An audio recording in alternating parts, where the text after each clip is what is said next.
Hello everyone, मैं हूं advocate Rahul Mishra और आज की वीडियो में हम लोग समझने की कोशिश करेंगे कि मेंटेनेंस में आपकी वाइफ के जो वकील साहब होंगे आपसे क्या क्या क्वेश्चन पूछेंगे। आज उन 15 क्वेश्चंस के बारे में मैं डिस्कशन करूंगा जो आपसे पूछे जाएंगे। आज ये क्वेश्चन मैं इसलिए पूछ रहा हूं क्योंकि आज मुझे एक बंदे का क्रॉस एग्जामिनेशन करना है मेंटेनेंस के मैटर को लेके। आज मैं उनसे क्वेश्चन पूछने वाला हूं, तो मैंने सोचा ये क्वेश्चंस मैं आप लोगों के साथ भी डिस्कशन करूं। लेकिन मैं क्वेश्चंस आगे बढ़ाऊं उससे पहले मेरी आपसे रिक्वेस्ट है कि अगर आप मुझे अभी तक फेसबुक, इंस्टाग्राम, ट्विटर पर फॉलो नहीं किया तो वहाँ फॉलो करिएगा। साथ ही साथ अगर आपने चैनल सब्सक्राइब नहीं किया तो प्लीज़ सब्सक्राइब करिएगा और कम से कम एक दोस्त में अपने शेयर कर दीजिएगा। बड़ी मेहनत करता हूँ।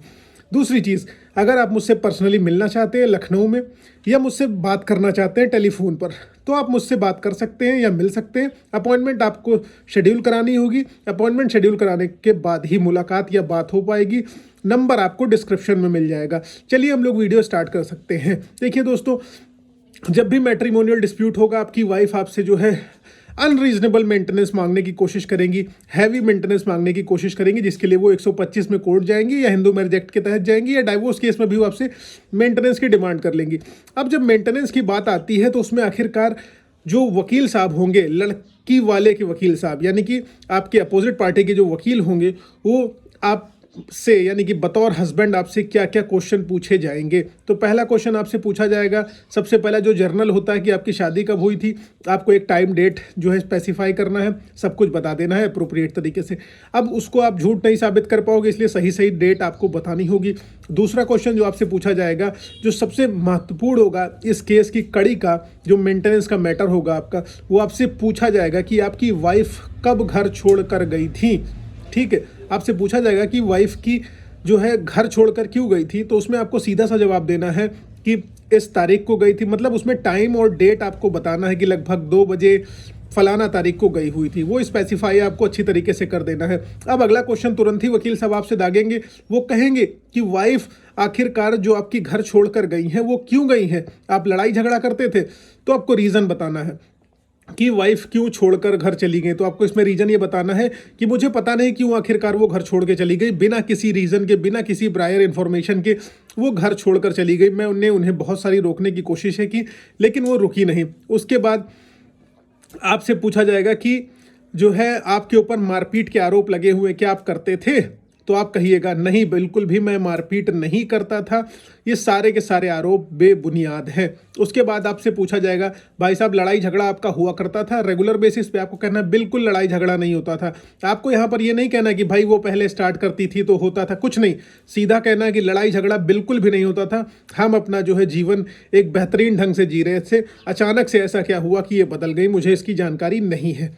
ठीक है, कंफ्यूज नहीं होना, एकदम यस और नो में स्पेसिफाई करके उत्तर देना है। अपने आप को बिल्कुल भी आपको फंसाना नहीं है।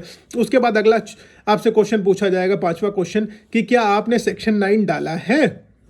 जब आप कह रहे हैं कि आप अपनी वाइफ को रखना चाहते हैं, तो अगर आपने सेक्शन 9 डाला हुआ है तो आप क्लियरली बताइए, हाँ जी मैंने सेक्शन 9 डाला हुआ है। मैंने बार बार उससे रिक्वेस्ट करी कि आप घर वापस चली आइए और वो घर वापस आने को रेडी नहीं थी, इसलिए मुझे मजबूरी में उसको वापस लाने के लिए, अपने मैरिज लाइफ को फिर से इंजॉय करने के लिए, अपने मैरिड लाइफ और अपने बच्चों के साथ जीवन बिताने के लिए फिर से मैंने सेक्शन 9 डाला, ताकि हमारी मैरिज रिस्टोर हो सके और हम हैप्पीली फिर से जी सके। उसके बाद अगला क्वेश्चन आपसे पूछा जाएगा कि क्या आपकी काउंसलिंग हुई थी। अगर काउंसलिंग हुई है तो बिल्कुल सच सच बताइए हुई है, अगर नहीं हुई है तो सीधे ना कह दीजिए। अब मान लीजिए काउंसलिंग हुई है, अगले क्वेश्चन में मान लीजिए काउंसलिंग आपकी हुई है और पूछेगा फिर आपसे कि भाई साहब आपकी काउंसलिंग जब हुई है तो आखिरकार आपकी काउंसलिंग फेल क्यों हो गई। तो आप सीधा सा कहिए कि वो घर आने के लिए रेडी नहीं थी, मैंने लाने के लिए बहुत चेष्टाएं की, बहुत कोशिशें की, लेकिन वो आने को तैयार नहीं थी, इसी वजह से मेरी काउंसलिंग फेल हो गई। उसके बाद अगला क्वेश्चन पूछा जाएगा, भाई साहब आप काम क्या करते हैं। यहाँ पर आपको एकदम सच सच बताना है, कोर्ट को मिसगाइड नहीं करना है, कुछ भी झूठ नहीं बोलना है, सारी की सारी सच्चाई बतानी है, विवरण पूरा देना है कि आप कि नौकरी करते हो, कि आप बिजनेस करते हो, गवर्नमेंट एम्प्लॉय हो कि प्राइवेट एम्प्लॉय हो। आपको सारी की सारी चीज़ें आपको उसमें बतानी है, क्योंकि आप इसमें झूठ नहीं बोल पाएंगे। झूठ बोलेंगे तो फंस जाएंगे, ये ध्यान रखिएगा। आपको सैलरी वगैरह सब कुछ अपनी एक्सप्लेन कर देनी है, कितना मैं पाता हूँ या ये जो एक्सपेंसेस लाइबिलिटीज़ जो भी हैं वो आप बताइएगा। ठीक है, उसके जैसे कि वाइफ आपकी जो होती है एग्जैजरेट करके जो है, मतलब बहुत चढ़ा चढ़ा के लिख देती है कि इनकी खेती से भी इनकम होती है, रेंटल इनकम भी होती है, म्यूचुअल फंड्स भी है, बॉन्ड्स भी है, डिवेंचर भी है, दुनिया भर के पैसे के सोर्सेस इनके पास है, ताकि वो वो ज़्यादा से ज़्यादा मेंटेनेंस आपसे ले सके। ठीक है, तो यहाँ पर आपसे मान लीजिए पूछता है कि आपकी other than salary, other than business, आपकी क्या इनकम है। तो आपके पास अगर वो इनकम सोर्सेस नहीं है तो कोर्ट को सीधा कहिए कि मेरी सैलरी के अलावा कोई भी इनकम सोर्स नहीं है। ठीक है, एकदम सच सच बताइएगा। उसके बाद आपसे पूछा जाएगा अगला क्वेश्चन कि भाई साहब आपकी पत्नी जब आपके घर से चली गई तो क्या आपने उसके जाने के बाद उसको खर्चा दिया। तो आपको सीधा सीधा कहना है भैया किस बात का मैं खर्चा दूं, मैं तो उसको रखने के लिए तैयार हूं और मैं खर्चा उसको आखिरकार किस लिए दूं, जब वो रहेगी मेरे साथ तब तो मैं उसको खर्चा दूंगा।